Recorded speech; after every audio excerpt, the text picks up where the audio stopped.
Absolutely incredible scenes there. Day 5 of the Israel-Hamas conflict. Hamas, which controls Palestinian territory of the Gaza Strip, has fired more than 1,800 rockets. The Israeli military has launched more than 600 airstrikes. At least 3 high-rise apartment buildings are absolutely leveled. You're seeing that happen right there. The Palestinian Ministry of Health says the death toll from the conflict in Gaza is now 122. That includes 31 children and 20 women. At least 900 people are wounded. Compare that now to Israel, where they report 7 people killed and at least 523 wounded. A quick primer on how this conflict started.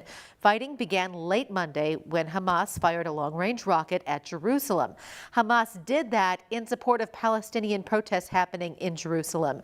Those protests were against Israeli police forces blocking Palestinians who are Muslim from gathering at one of their holiest sites. The same place just so happens to be the holiest sites for Jews. And meanwhile, Jewish settlers were also working to evict dozens of Palestinian families from their homes. So a lot happening in that region right now. Local 5's Rachel Droz is here with us. There is a lot of background to this latest conflict. Jerusalem has been the scene of violent confrontation between Jews and Arabs for a century.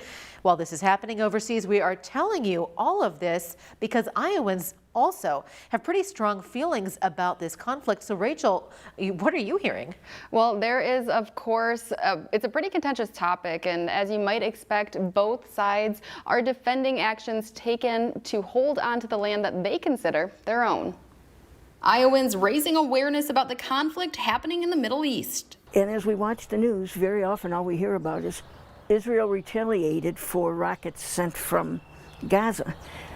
Gaza was sending that after Israel had shot and wounded people. Kathleen McQuillan helped organize a rally downtown calling on the Israeli government to stop all violence against Palestinians in Israel, the West Bank, and Gaza. About 80 people attended. The Israeli government, the Israeli settlers want the Palestinian people out of East Jerusalem, and now settlers are taking it in their hands to pull them out. But Rabbi Yossi Jacobson, director of Lubavitch of Iowa's Judaic Resource Center and owner of Maccabee Kosher Deli in Des Moines, feels Israel was attacked and says Israelis have a right to protect themselves. Israel is fighting for its safety and security and for its life. This is hypocrisy. This is crazy.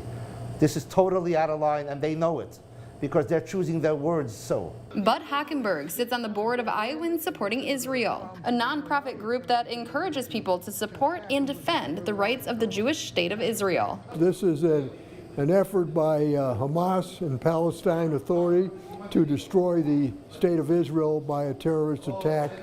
Hamas is a terrorist organization by our State Department.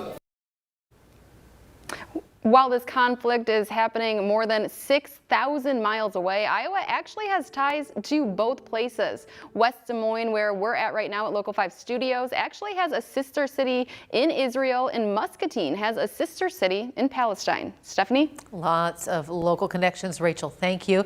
Governor Kim Reynolds signed a proclamation yesterday in support of Israel.